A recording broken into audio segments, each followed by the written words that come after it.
Hi everyone, welcome to Impact Academy. So let us continue with the economy model paper 2. Okay, model paper 2, part 2. So we have completed till this question in the last session. So consider the following statements.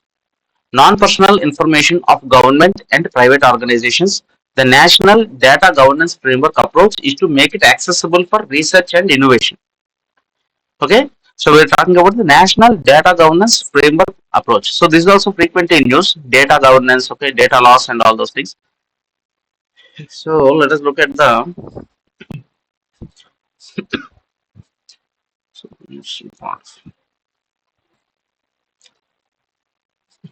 So if you look at the draft National Data Governance Framework Policy, okay. So the Ministry of Electronics and Information Technology, okay, MeitY. Try to remember these things. Which ministry is giving all these things and uh, any important statistics, okay. So it released the National Data Governance Framework Policy. Okay. As per a NASCOM report, data and artificial intelligence can add approximately 450 to 500 billion dollars to India's GDP by 2025. So already we have 1.3 trillion, right?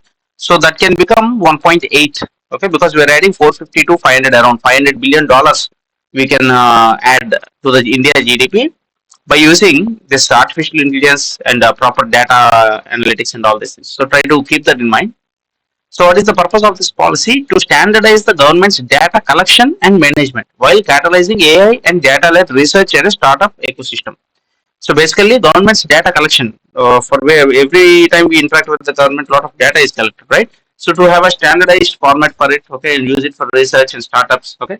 So, India Data Management Office. So, there's going to be there is a plan to set up a India Data Management Office on the lines of the US Federal Data Management Office. Okay, so all data will be at one point, and IDMO will be set up under Digital India Corporation for framing, managing, and periodically revising the policy. So try to remember these points. Just if you read it once, also it will be in your mind. And if a question comes on this particular policy, you'll be able to answer it. And Chris Gopalakrishnan committee, the committee discussed the risks of de-anonymizing this national policy framework. Okay, the institutionalization of a central authority for NPD and ownership and data sharing mechanisms.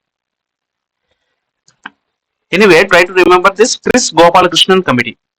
I believe he was CEO of TCS or something sometime back. Okay. Anyway, so these committees are also important. So data governance and all these things. So it's more like corporate related, right? So artificial intelligence. So remember, Chris Gopalakrishnan committee, this data governance, etc. Now let us look at the question. So, non-personal information of government and private organizations. Okay, non-personal information. Remember that, not personal information, official information. Okay, non-personal information. The National Data Governance Framework approach is to make it accessible for research and innovation. So we have already seen, right? There is a it's led research. Okay, AI led research is also there. So that is correct. And if you look at the current affairs, it's about Hyderabad, right?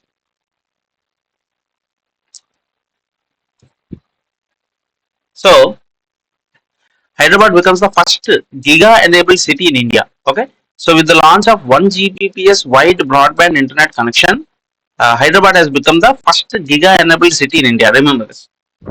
As it is, Hyderabad is a cosmopolitan, very highly developed. Hyderabad is the city with highest internet penetration in India. Okay, remember this. Hyderabad has the highest internet penetration. With the launch of the net connection, it has now become first giga city in the country, on par with cities like Hong Kong and Singapore. So it has 1 Gbps wide broadband connection. Okay, so it will be very fast transfer. Now let's go back to the question. Okay, so this we have seen that for governance framework, and Hyderabad is the first city in India to have 1 Gbps broadband connectivity. So try to remember these 2 points. So both A and B are correct. So which is the major source of funding for Andhra Pradesh 5-year plans? So we have seen national 5-year plans, right? In depth. First 5-year plan on agriculture, second 5-year plan PC Mahalanobis plan, more importance to industry. So that is why agriculture was neglected. And in third one, they try to see everything. And till fourth plan, okay, fourth plan, fifth plan, there was the targets could not be reached. In the fifth plan, we've seen Garibi Hatao, minimum common point program, 20-point program, all those things in Garibi Hatao majorly in fifth 5-year plan. So starting from the sixth, we have reached the targets, and the eighth 5-year plan is after the liberalization. Okay, 12th is the last one, last faster, more sustainable development, and all those things we've seen, right? So, so state 5-year plans are also important. We'll look into that. Okay, there is a separate video for that, and when we'll also look into the 5-year plans, AP Reorganization Act, and all those things exclusively from point of view of Andhra Pradesh. I'll prepare a PDF and we'll look into that.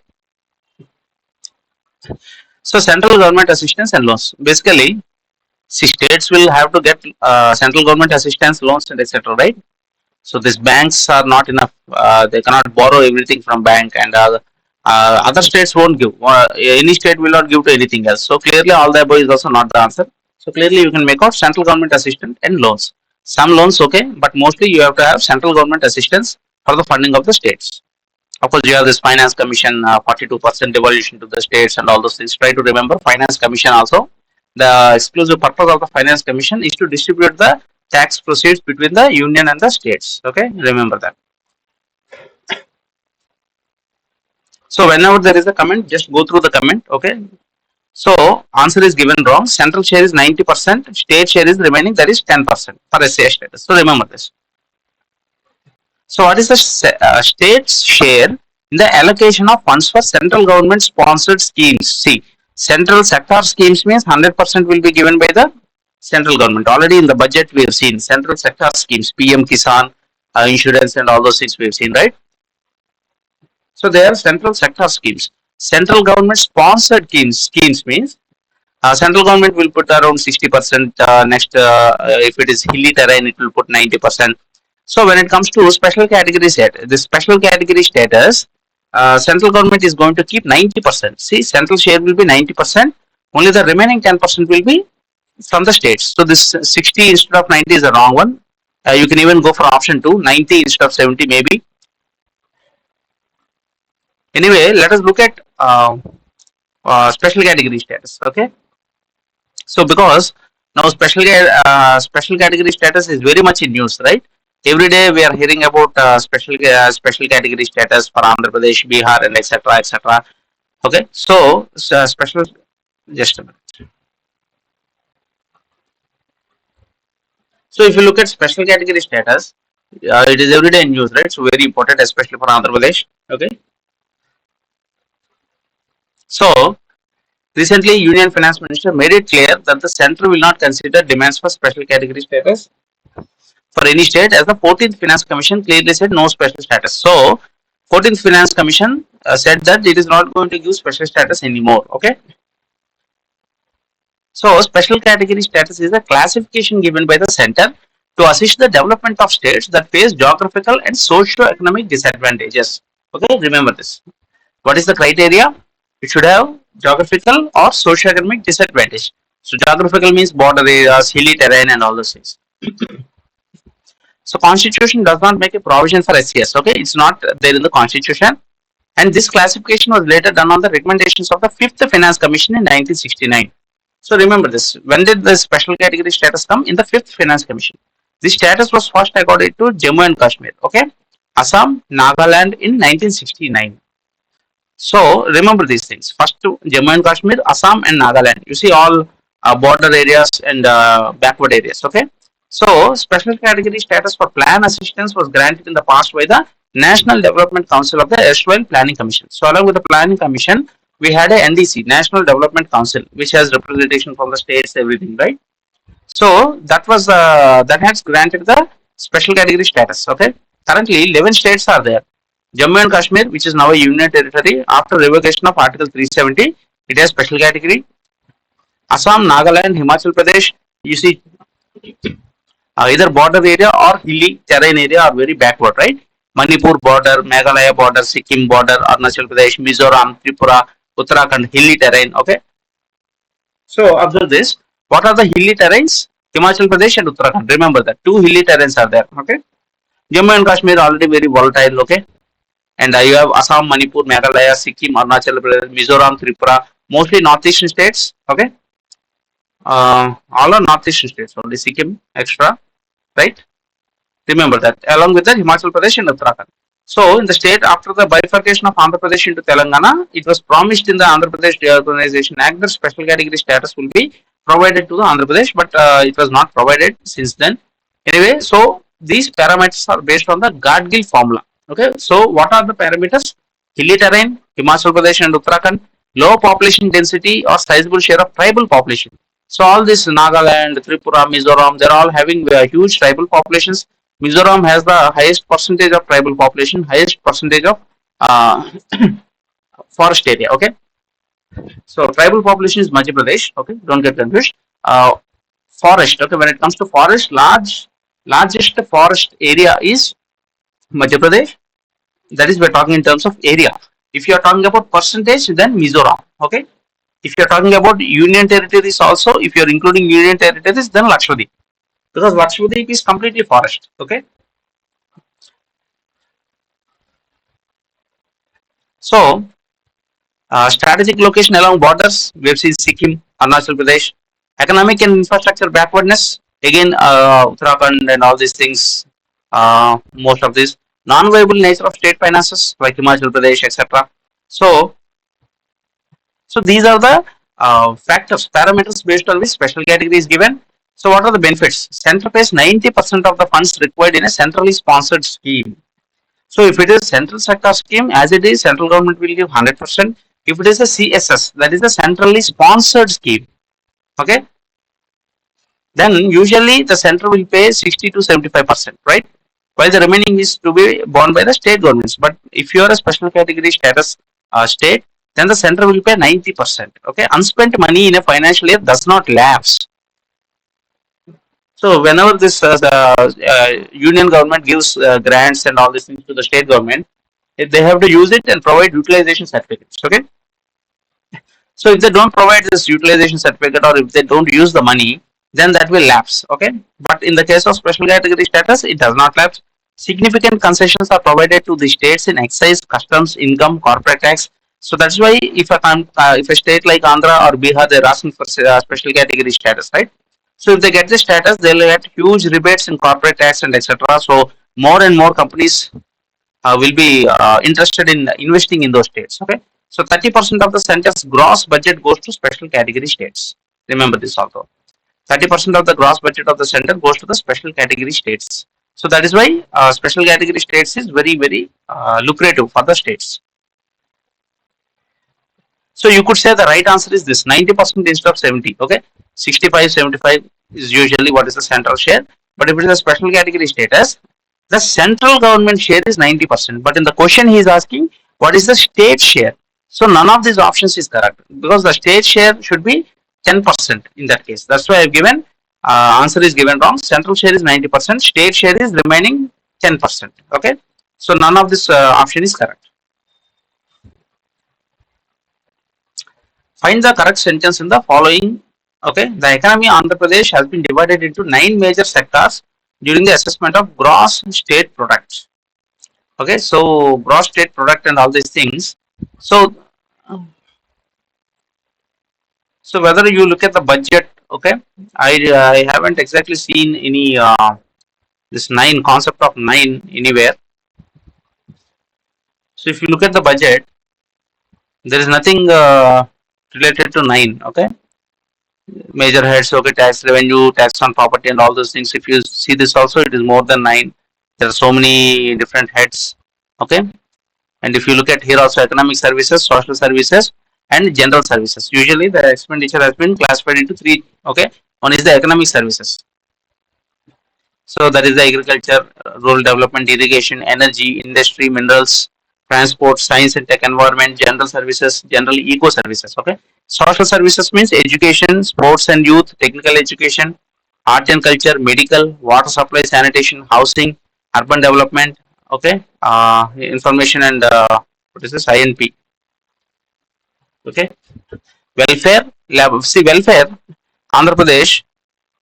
in the budget, the amount will be high because a lot of welfare activity has taken place, right? So welfare, see, observe, it is 44,000, and I think this is in rupees crores. Okay, so 44,000 crores. Remember that it's the highest. Look at other things: 4,000, 1,000, 9,000. Urban development 9,000. Okay, so medical is again 17,000. So where did all the money has been spent? One thing is education also they have spent it, right?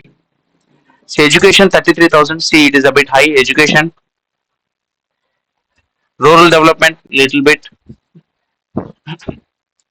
So a significant amount has gone to 44. Okay, 44,000 to welfare, and general services 96,000. So all this, everything else comes. All the government services, everything that is general. Okay, everywhere it will be there.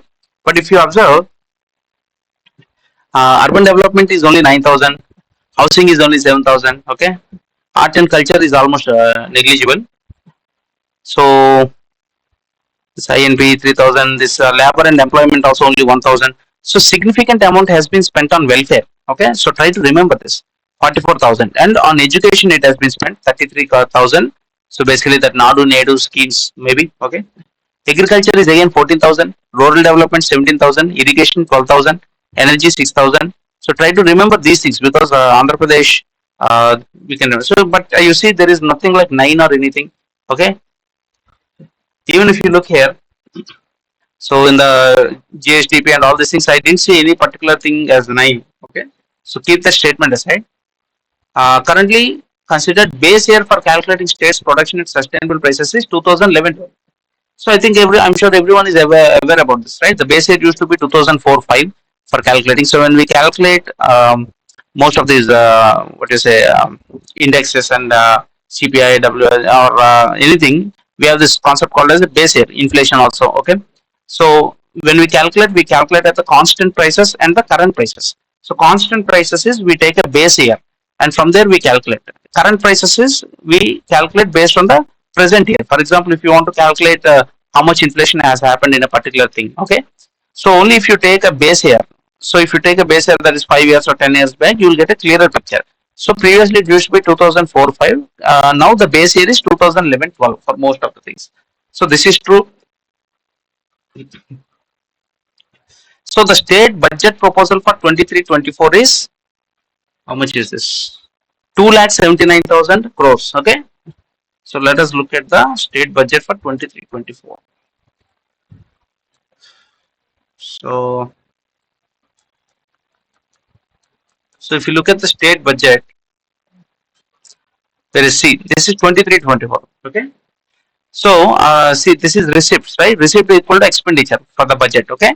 So see, total expenditure 279,279. Okay, remember this 279,279. That is the total expenditure, which is equal to the total revenue receipts. Okay, receipts is also 279,279,27.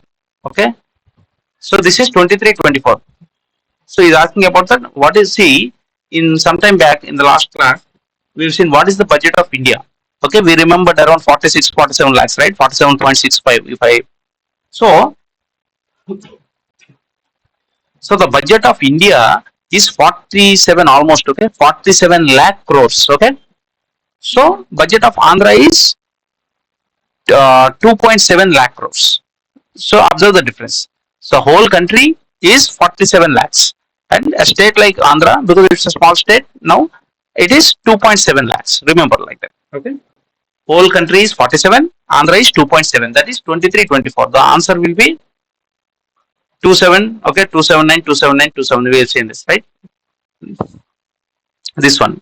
So he's asking about 23-24, and we always take the budget estimate, not the revised estimate.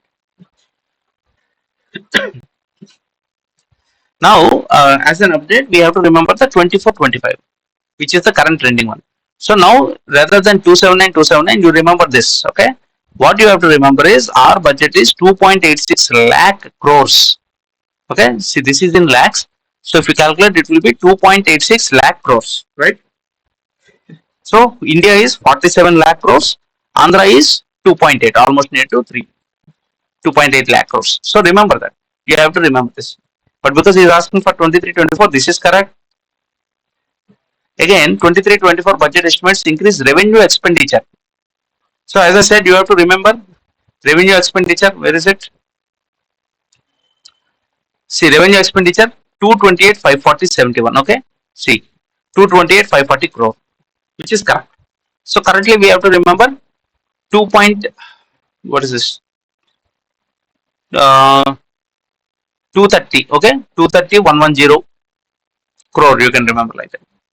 Anyway, remember this 230 110. Remember that number. If you so remember that figure, and when you see the options, if you see that, immediately keep it in mind. Okay. So no need to remember this 228 540. Remember it is revenue expenditure is 2.3 lakh crore. Okay.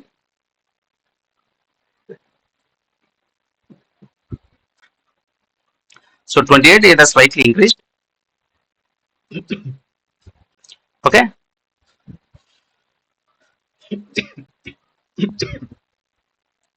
So 2.28. Okay. Now it is 2.3. 2.3 lakh crore, and this is 2.8, right? It was 2.7 lakh in the past. Now it is 2.3 total. Total our budget is 2.8. Okay. 2.86 lakh crore. This is 2.86 lakh crore, and this is 2.3. Remember all these things. So all A, B, C, D are correct, right?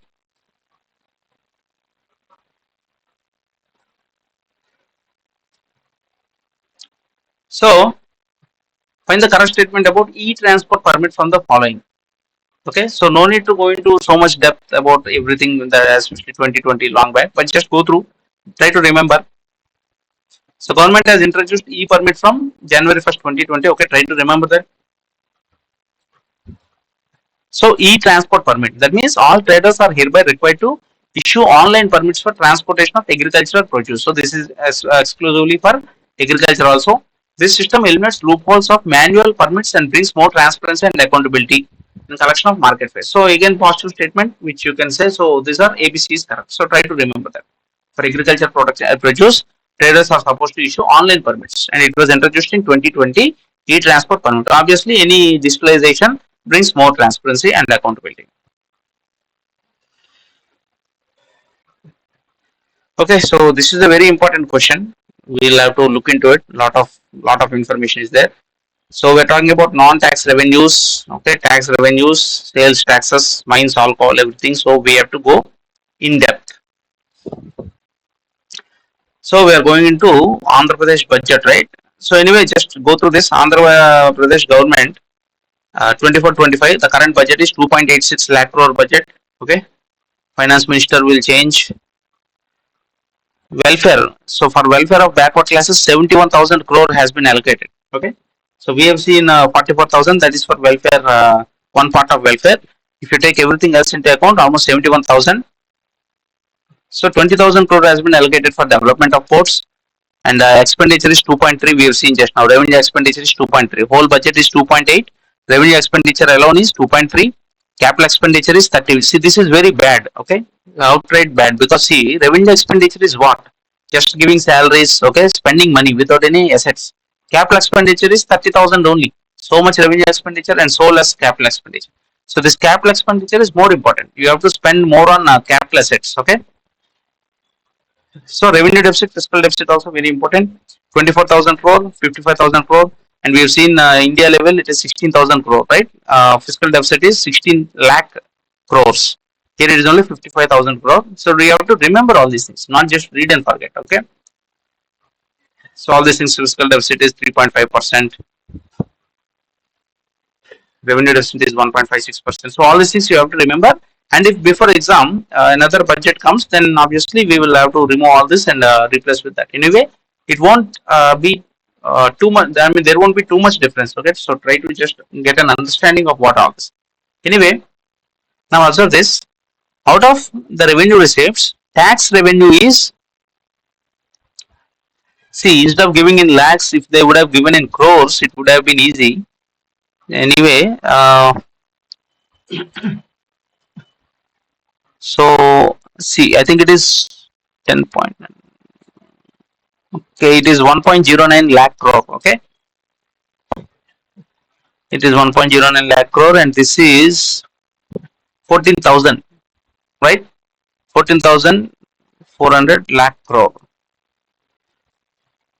So just observe this difference. Okay, tax revenue is quite high, right?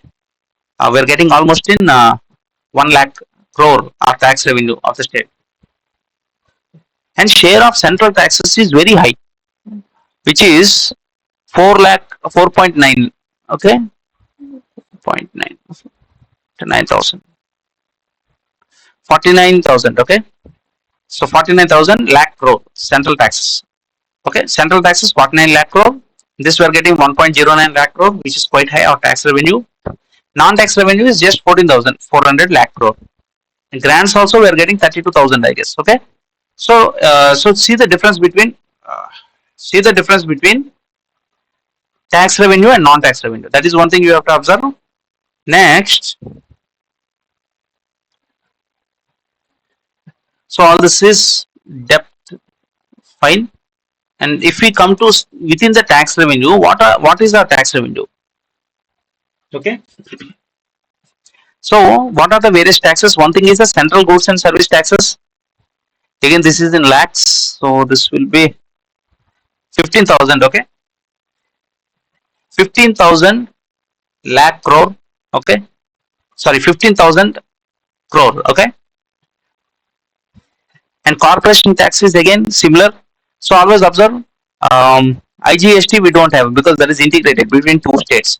So central we are getting around 15,000. Corporation tax 15,000 lakh crore. Taxes on income other than corporation tax. So general income tax we are getting 70. So remember 15,000, 17,000, around that we are getting tax. Then these are all minor things, right? Small things, thousands, six and nothing. Okay, excise duty, all this, nothing in front of that. Okay, land revenue is also very less. Okay, land revenue is also negligible. See, stamps and registration we are getting good amount. Okay, we are getting 13,000, 13,500 lakh crore. So this is 13,000. Okay, this is also very less, small amounts. So taxes, state taxes also we are getting decent amount. We are getting 38,000, 38,000 crores. Okay, so this is actually high. As state tax we are getting decent amount. State excise also, see, we are getting almost 19,000, and tax on sales trade we are getting 25,000. Okay, these are all high amounts. So that's why, see, tax amount we are getting 1.09 lakh crore. Okay, so these are the taxes, state tax. Okay, excise. Out of this, which is very high, just we have observed, right? What are the high things we have seen?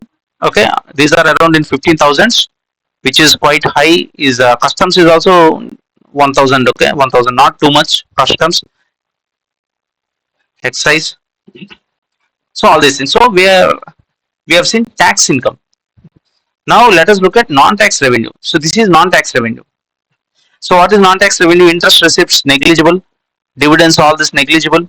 Okay, public service commission very negligible. Police, okay, challans and all negligible.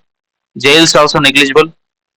Stationery printing nothing. So miscellaneous general contribution recovery, all these are very small amounts, not much. So as it is, tax non-tax revenue is very less for us.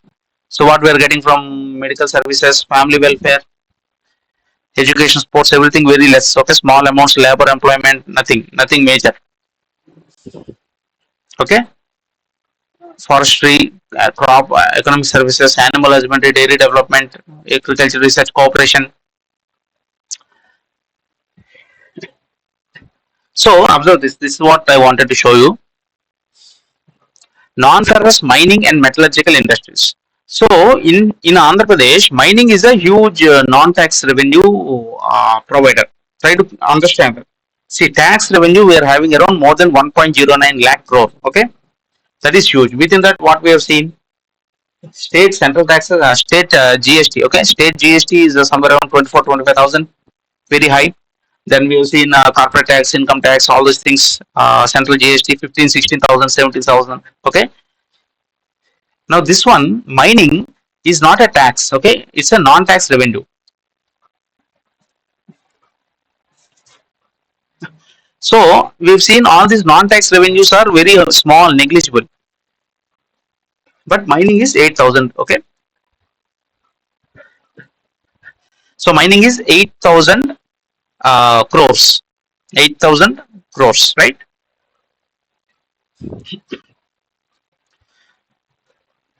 So understand this. Again, see road transport also you're getting something. Road transport you're getting 2,000. Okay, it's 2,000, which is also somewhat low only. Okay. See grants in aid from central government. Again, you're getting decent amount, 32,000. So grants in aid from central government is also huge, 32,000, 32,000 crores. Okay, so that's why with total revenue we are getting 2 lakh, 2 lakh plus crores. Okay, so out of this revenue, 2 lakh plus crores, near to 1 lakh plus is tax revenue itself.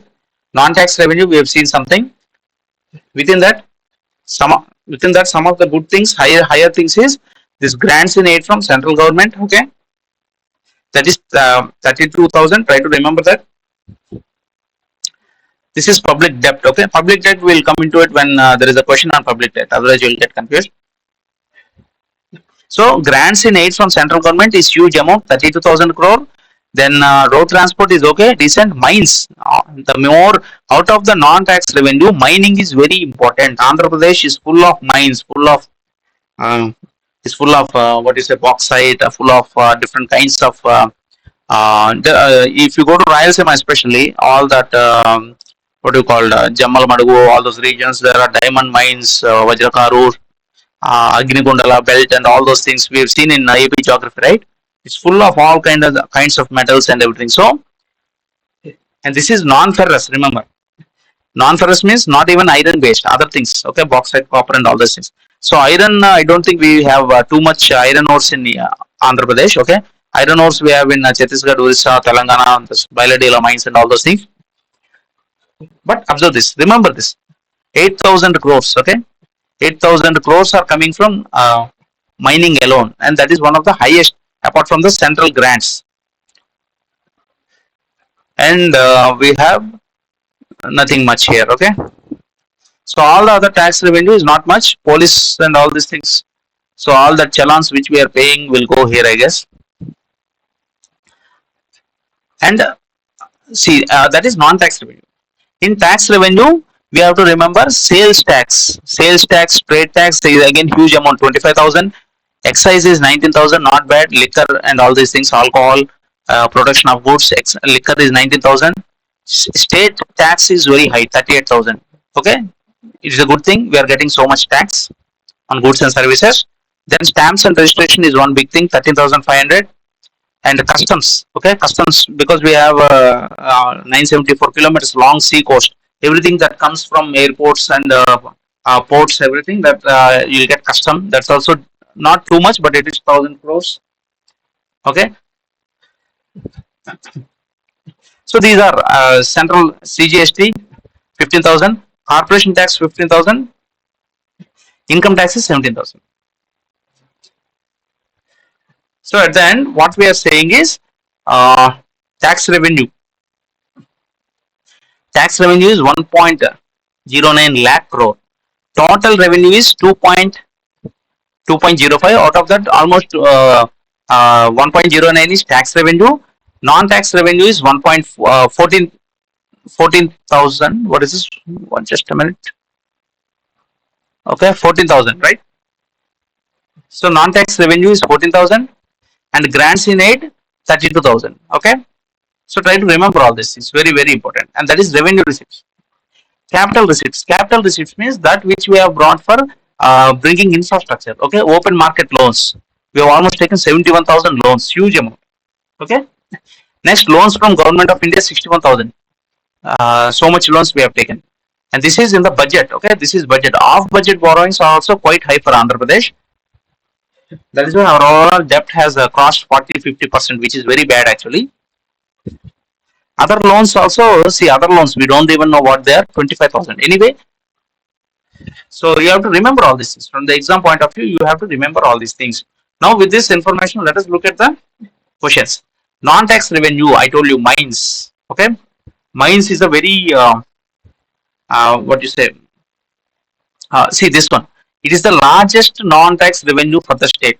Okay, so non-tax revenue we've seen central government grant in its 32,000 crores, and largest non-tax revenue for the state is mines 8,000 crores. Just now we have seen, right, 8,000 crores, largest non-tax revenue for the state. So C3, C1, okay, C1, C1. Next, what you have, high revenue generating sales through state excise duty. Okay, so alcohol. So whenever there is excise, first most important among excise is alcohol. Okay, so B2. So non-tax revenue, interest payments are general income through socio-economic service. Okay, so this is the non-tax revenue. So it's not very clear the statement, but it is the not through tax. So now we're talking about the tax. Okay, it contributes a large amount to the state government's own tax revenue. Okay, what is that? Sales tax. Just now I've shown you, right? Sales tax. Where is sales tax? Okay, where is this? Sales tax. See, state GST is 38,000 crore, very high. Okay, and see, this is what not GST, this sales tax. Okay, sales tax is also quite high, 25,960. Okay, SGST is actually higher than sales tax. Sales tax is 25,000 and this is 38,000. But here sales tax is there. If here state GST is there, then that would be the answer. But here, because sales tax is given, among the other things, 25,000 crores. Okay, so state governments contributes to own tax revenue, sales tax, 25,000 crores, D4. So this is a very important question. Lot of information we have seen. See it, repeat it multiple times. Okay, write it down, and this will help you a lot in the exam. If not the exact kind of question, similar questions you will be able to answer.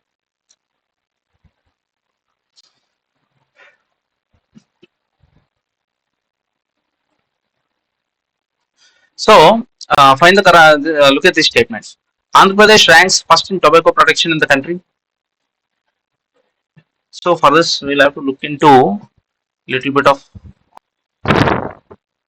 So, if you look at the horticulture part, okay, in agriculture, horticulture is very important. So, over the years, there is a structural shift in the cropping pattern in the state.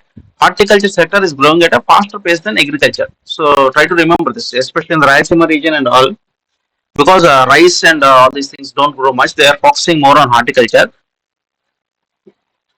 So the returns from horticulture per unit of land are higher as compared to agriculture. Okay, that is also one of the reason. And horticulture is a climate resilient alternative involving less risk and assures higher income. So horticulture means what? Fruits, vegetables, flowers, spices, and plantation crops. So horticulture sector is integral for food and nutritional security of state because we're talking about vegetables and fruits, plantation crops. Okay, so horticulture comprises of fruits, vegetables, flowers, spices, and plantation crops, and a wide range of agroclimatic conditions are there. And roots, tubers, ornamental crops, that means the flowers and all, spices, plantation crops, coconut, cashew, cocoa, etc. So just see here, fruits are having huge production. Okay, 178 lakh metric tons. Okay, fruits, vegetables are 72. Okay, almost 7 lakh hectares and 178, and vegetables come second highest.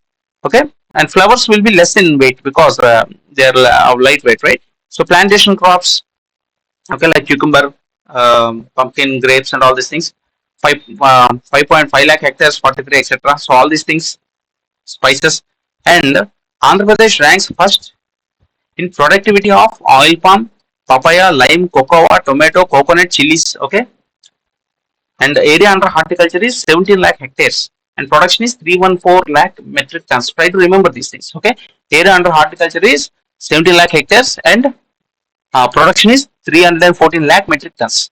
Andhra Pradesh is the largest producer of fruits in the country, contributing to 15.6%. So remember this, first position in oil palm.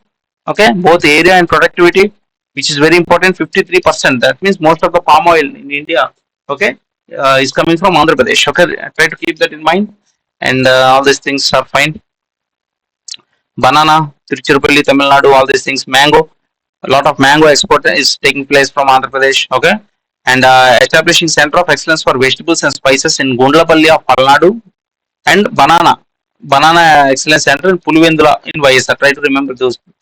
In Palnadu, Gundlapalli, you have vegetables and spices, and Rayalaseema, YSR district, bananas. Okay, and approximate prices, all these things, eucalyptus, paddy, tobacco seed, area of more than 2,89,000 acres, okay, has been brought under remunerative horticulture crops like uh, in the last 3 years, duly replacing less remunerative crops like upland paddy, tobacco, sugarcane, casuarina, eucalyptus.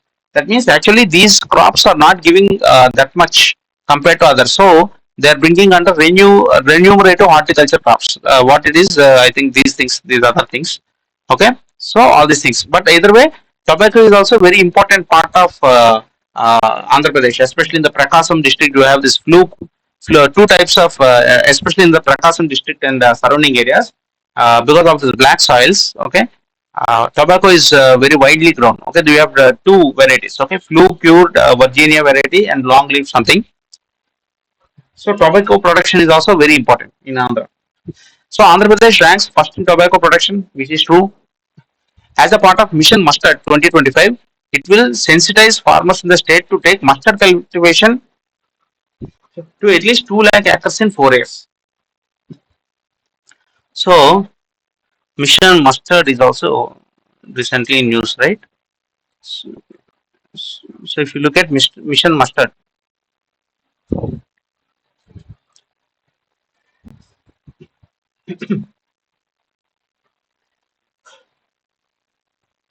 so mustard set to lead India's oilseed revolution. Okay, mustard may soon be India's top grown oilseed. So remember this. Especially we have GM mustard also. So mustard is going to become part of India's oilseed revolution. Okay. So return on mustard is highest 30,000, 31,000 per hectare, as against 26,000 rupees for wheat, 22,000 for rice. So if you grow rice, you are getting 22,000.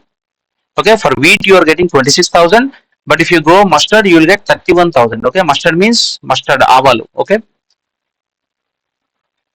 so all this is fine. Soybean have come down. Mustard has very high oil content, 40%, against 18% is soybean. 36% protein, climate smart crop. About 80 crore people use mustard oil for cooking.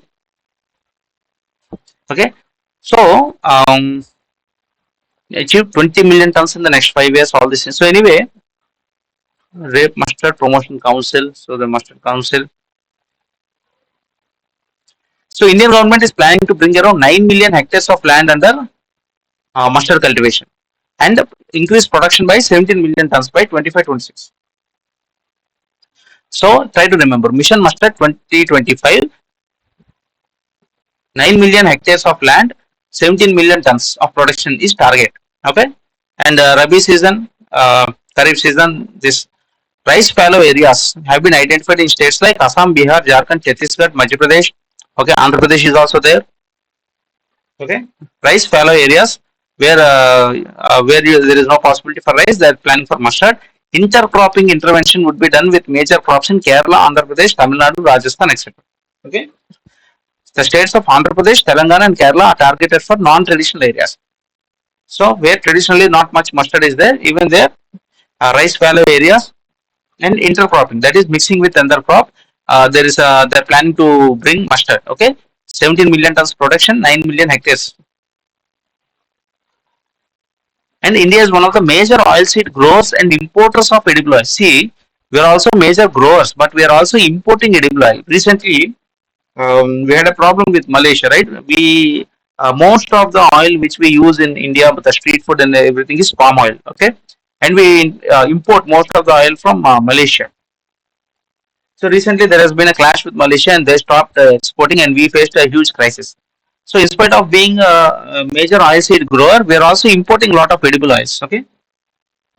So India's vegetable oil economy is the world's fourth largest after USA, China, and Brazil. So after US, China, and Brazil, India is fourth largest. It is aiming to become self-sufficient in the case of oilseeds as it imports around 70% of its edible oil needs. So in spite of having huge production, maybe because of low quality or whatever, we are still importing around 70% of the oil needs, especially palm oil. So Rajasthan alone produces 40.82% total mustard in India. Very important, remember. So where is all this mustard coming from? Rajasthan. It is the highest mustard seed producing state in India, followed by Haryana and Madhya Pradesh. Okay, so that is where all the mustard is, Rajasthan. So we have seen so much information. Let's see. Andhra Pradesh ranks first in tobacco production, definitely. Okay, Prakasam, Chittur, and all those. Prakasam, where especially there is black soil. Okay, there tobacco grows. So as part of Mission Mustard 2025, it will sensitize farmers in the state to take mustard cultivation to at least 2 lakh acres in 4 years. So we have seen how many? Uh, 17 million tons and 9 million hectares total of India. So out of that 9 million hectares, 2 lakh hectares in 4 years, we are planning in state of Andhra Pradesh, right? Major horticulture crops are cultivated in Andhra Pradesh. Mango, we have seen a lot of mango exported. Coconut, cashew also, we are Srikakulam, Palasa cashews, all are very famous. Banana, we have seen YSR Kadapa district banana excellence center is also there. Peas, lemon, sapota, guava, papaya, oil palm, everything we are in number one. Okay, so all the three are correct. We have a lot of horticulture activity going on. 300 plus metric tons production is going on in horticulture. So try to remember all these things. Very, very important. So next question.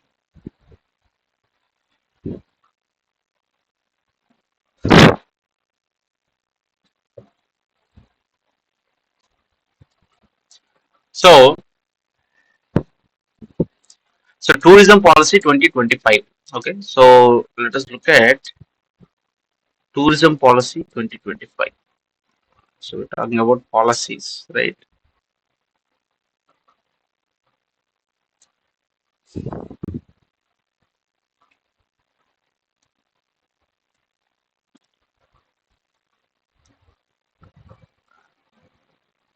So tourism.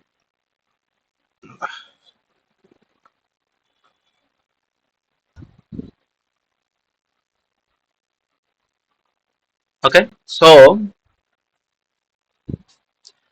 Andhra Pradesh tourism policy 2020 to 2025. Tourism is a major engine of economic growth and all that we have seen.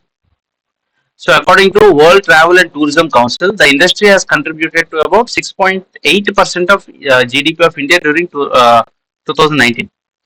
So, basically, tourism is contributing about 6.8% of GDP. It also created about 3.98 crore jobs, okay, contributing to about 8% of Indian workforce. So, because of foreign tourists and all, we're adding $30 billion to forex reserves also, which is equal to about 5.6% of India's total exports. Okay, so try to just have an idea of what is this. Okay, we're almost tourism is 6.8% of the GDP and 8% of Indian workforce, 5.6% of total exports. Okay, all these things just try to keep in mind. So Andhra Pradesh has a lot of potential because of the what you have this 974 kilometer of long coastline. Okay, and we have Buddhism, a lot of temples, rich spiritual and cultural heritage, all these caves, airports, and everything, forts, national, this Koringa Valley, and all these things, bird sanctuaries, Rollapadu Bird Sanctuary, etc., etc. Okay, so and domestic tourist footfall has increased from 93 million to 237 million in 2019. Okay, so it has increased by huge amounts, 237 million number of footfall, tourist footfall. Tirupati is the most visited place in the state by domestic tourists, attracting over 36 million tourists. And the state has received multiple awards at various forums, including most coveted National Tourism Award, Best State for Comprehensive Tourism Development. This you have to try to remember. So, what tourism award did we get? Best State for Comprehensive Tourism Development.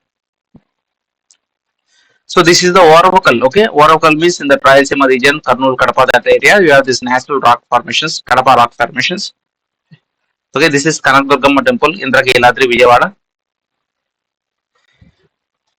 And these are 8 Kopaka toys. Okay, made for wood. So you have two things: Kondapalli toys and 8 Kopaka toys. Okay, Kondapalli toys and all. They're all having geographical indication tags also. We've already seen in AP geography also, right? So just go through all these things. So objectives to develop high-end luxury resorts, all these things, common sense, and 100% reimbursement of stamp duty and transfer of duty paid by units on purchase of land for new units. Okay, so 100% stamp duty and all these things reimbursement will be there, and state composite component of GST. 100% of net SGST will be for 5 years. Okay, up to realization of 100% of the fixed capital investment. Okay, and current will be electricity charges will be rupees 2 per unit for a period of 5 years. So try to remember these things briefly. Okay, in this tourism policy, what they want to do is they want to position state as the most preferred tourist state as for luxury resorts. Okay,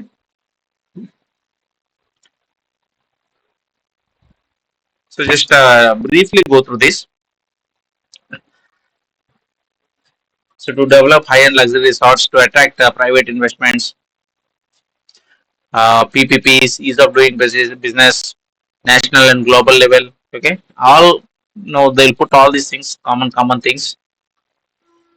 Encourage a hygiene, responsible tourism, thrust areas. Okay, better industry linkages, adventure tourism, ecotourism, rural tourism, Buddhism tourism. There are a lot of Buddhist tourist spots in Andhra Pradesh. Okay, Kambalkunda, what is this? Several, especially in Vizag, also many are there. Amravati is also famous Buddhist place. Amusement parks, etc., etc. So, in the tourist sector, micro projects, see, question can be asked based on these things. Okay, what are micro, small, medium, large, and mega projects with respect to tourism? Investment up to 1 crore and the annual turnover up to 5 crores is micro. Okay, 10 to 50 is small project. Medium is 75 to 250. Okay, in tourism, medium is 75 to 250. Fine. A large project means large project is more than 75 up to 400. Mega project means more than 400. So this is the tourist attractions in the site. Here in the north, you have this Barua Beach, Srikakulam, Vijayanagaram, Sitampeta Ecotourism, Bobili Fort. Okay, Bobili Fort is famous. Bobili Veena is famous. Haruku Valley, we are famous for coffee. Vishakhapatnam, all that is here. Maredmilli, Rampachodapuram, Rajahmundry, Papikondlu, Kakinada, Bhimavaram, Melur, all this is in this region. 8, 9, 10, 11, 12, right here. Vijayawada and all these things. We have 70 temples, 37 beaches, 40 Buddhist sites. See, few very large number of Buddhist sites are there. Okay, 20 forts. Everywhere you have fort, right? Kannur Fort, Vijayanagaram Fort, all forts. 13 wildlife sanctuaries are there. 2 rivers are there. 3 national parks. Okay, 3 hill stations. Horsley Hills, this Chittor region. Now it is in Annamaya. Okay, before previously it was in Chittor. Now in Annamaya. Lapakshi, Anandpur, Lapakshi products, Lapakshi that all everything is famous. Anandpur, all these things, Nagarjuna Sagar, lot of tourist activity. Okay, these are the tourist attractions in the state. So, tourism policy 2020-2025 mainly focuses on theme-based development, identifies 11 tourism sectors. So, particularly, I did not see this specific 11 tourism or anything mentioned anywhere. Maybe it was mentioned somewhere. So, okay. So, let us keep it aside. So, according to the 2011 census, most urbanized districts in the states are Visakhapatnam and Krishna. So, 2000 census, by the time Andhra and Telangana were a combined state, so rather than 2000 census, we have to go into, in general, we have to go to the this latest AP geography. Okay, latest AP geography, if you look at it, 26 districts, you see Visakhapatnam is 19 lakhs. Okay, 19 lakh, 19.5, almost 20 lakh population is there. Only highest, more than that, you have Nellore is there, Prakasham is there, and all these things. 20. Anyway, see, population wise, highest is Nellore, 24 lakhs. Okay, Prakasam, Karnool, Anandpur, NTR. All these are population wise very high. Remember this Nellore. Highest is Nellore, lowest is Parvatipur Manjam, ASR, Bapatla. So, and area wise, Prakasam area. Remember, area once upon a time Anandpur used to be there, but now it is Prakasam and ASR. Kadapa. Okay, all those are area wise highest. Area wise lowest is Vishakhapatnam. Okay, because now it is a very small city. Most of it has been shared here and there. Now mandal wise also Vishakhapatnam is very low. Only 11 mandals. It has become a, but it is highly urbanized, right? And this thing mandal wise also Prakasam has highest. Area wise Prakasam highest. Mandal wise Prakasam is highest. Population wise Nellore is highest. Remember these things. Previously it used to be different. Now it is different.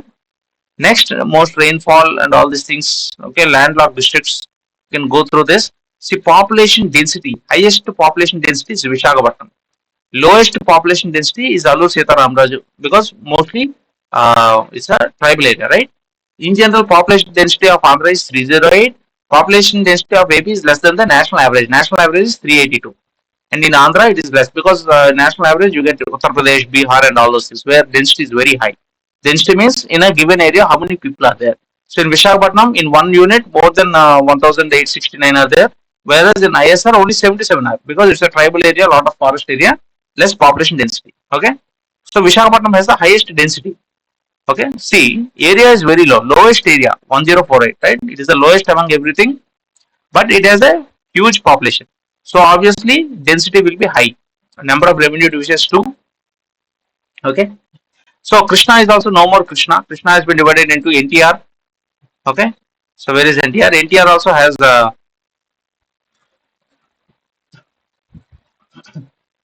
okay Machilipatnam. Okay, see this district. Krishna district also has decent population and relatively low area, right? Okay, density is 459. Density is also normal. Okay, so remember anyway Vishakhapatnam yes has the highest density because it's a highly developed city, lot of people and less area. So this 2011 assessment is talking about the most, I mean, long back 2011. Things have changed a lot. So you can say most urbanized district is Vishakhapatnam. That much is true. But along with Vishakhapatnam, if you have to pick most urbanized, that means you have to look at density, right? Where is the density? Mandal wise, area wise, population wise. Okay, there is. See, this is 800. Konasima is highly dense. And West Godavari is highly dense. Observe this. West Godavari is highly dense, and again you have East Godavari is also highly dense. Okay, so West Godavari, East Godavari, they are highly dense. Krishna is also okay, dense. Kakinada is having dense population. Okay, and Vishakhapatnam highest. Okay, I think no other thing is there more than 1,000. Vishakhapatnam is only city because it's the biggest city right now in Andhra Pradesh and has a very less area. You have a huge population. The density is very so very well urbanized. Okay, even NTR is well urbanized, and East Godavari, West Godavari. So try to remember these friends. Krishna, okay, Kakinada is good, Konasema is good, West Godavari is good. Try to remember. Okay, that is very important. The gross state domestic product of Andhra Pradesh for 23-24 at current prices. Okay, current prices, constant prices. You have to understand the difference. Current prices is the present market. Okay, of the current year. Constant prices means you take at a base year, either 2011, 12 or 2004, 5 like that. Okay, so you take a base year and from there you calculate. You will get a better picture. Current prices means the current year prices will be taken. So you'll have to factor in for the inflation and all those things. So it will not give a true picture. But what is the current gross state domestic product? Okay, just like how India you have GDP, for the state you have GSDP. Okay, so GSDP is saying in 23-24 is 14 lakh 49 crore. So let us see. So GSDP and all these things usually will come in the economic survey. Okay, just like how in the budget you get revenue and expenditure, in the economic survey you get this GSTP and all, but the latest economic survey is very old. Okay, 22-23 for Andhra Pradesh. So if you have to take 22-23 actually, but he is asking for 23-24, which has not yet come. Okay, in the market, maybe it will come in the future nearby. So anyway, this is the latest available data on the internet. So GDP of the state is, what is the GSTP? is 15.4 lakh crore. Okay, 15 lakh crore, 15.5 lakh. Okay, something like that. You can. This is the 23-24. For 23-24, it is 15.40. So the question is saying 14.5. So more or less similar. Okay, amounting to growth of 10% over 22-23. So if you compare with 22-23, he's saying there is 10% growth. So we don't have proper data, but with this data, he's saying this is the revised estimate. Okay, so budget estimate would have been 14.4. So that is true, right? And primarily dependent on agriculture, we have seen 36% agriculture. Directly, indirectly employs 62% of the population. Keep that in mind. And revised estimate for 23-24 is 15.4. So budget estimate would have been this. Okay, 14.49. Okay, and state achieved overall fourth rank in SDG growth rate. State GSDP is expected to grow at 17%. Try to keep that in mind. And it has been ranked consistently as the best state in ease of doing business for 2016. Okay, and ever since I think we are getting number one. And see this, agriculture 55, industry 10, services 35. This is 2015. Now it has changed, right? Industry has also increased to 41. Agriculture has reduced 36 something. Services is 35 only. Unemployment in 2020 is 6%. Okay, and all these things. GDP by sector 40%, 1941.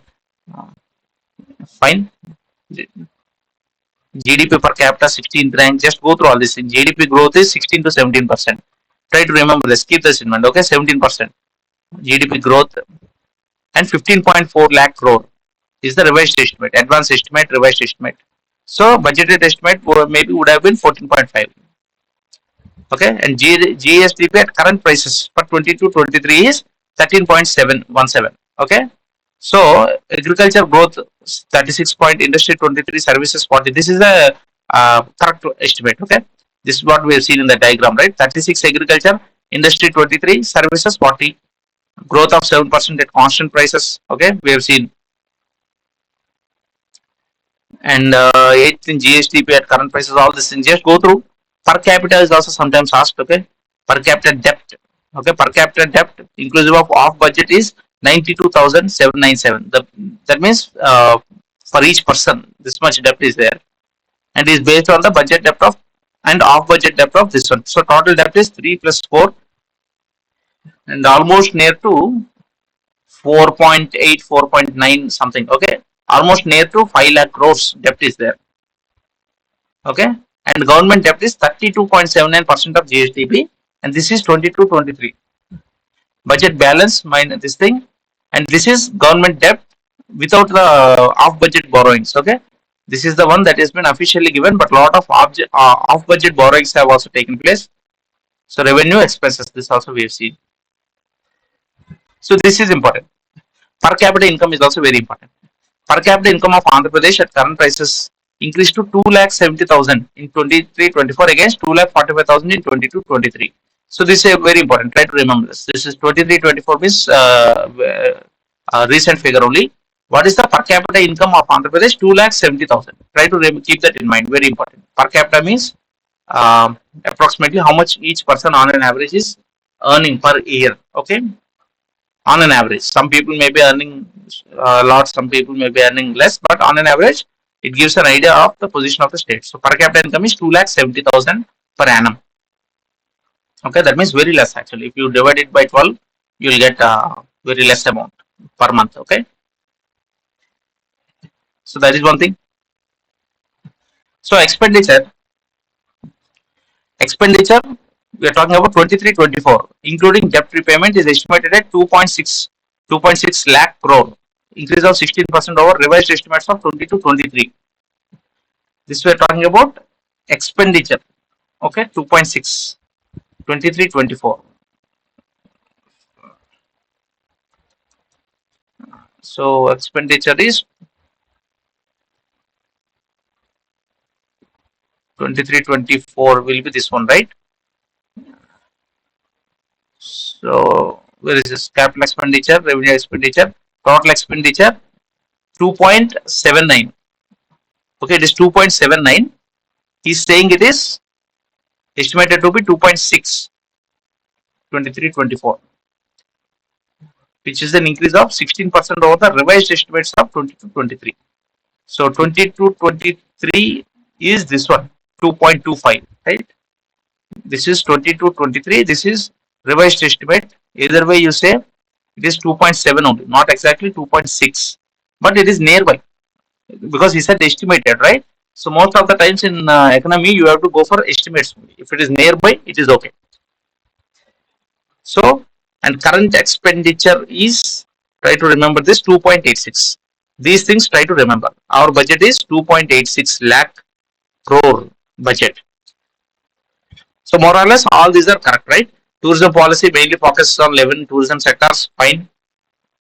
Culture, Buddhism, luxury resorts, all those things. Probably there were 11. So Vishakhapatnam is highly urbanized. Yes, it is true. Krishna is also urbanized, but now it has reduced. Okay. And the GSDP is 14.49, maybe at the current prices estimated. We've seen it is right now the state GSDP is 15.5 lakh crore, you can say. Okay. Right. So 1.3 trillion something for India. So much for state it is 15.5, you can say. Remember it like that. 15.5 lakh crore is the GSDP, and the expenditure is 2.6. Is saying now we current latest is, remember it as 2.8. Okay, 2.8 lakh crores. Fine. So a lot of information is there in that. Try to remember all these things. Okay, and try to look for nearby figures. If it is reasonably near, then it is okay. Okay, and you may not remember these figures after some time, but you have to keep reading it multiple times, then you will remember it. Okay, and such questions will be asked in the exam, and if you don't answer it, someone else will answer it for sure. Okay, so try to compete at that level. Try to read it multiple times. Thank you. We'll continue in the next session.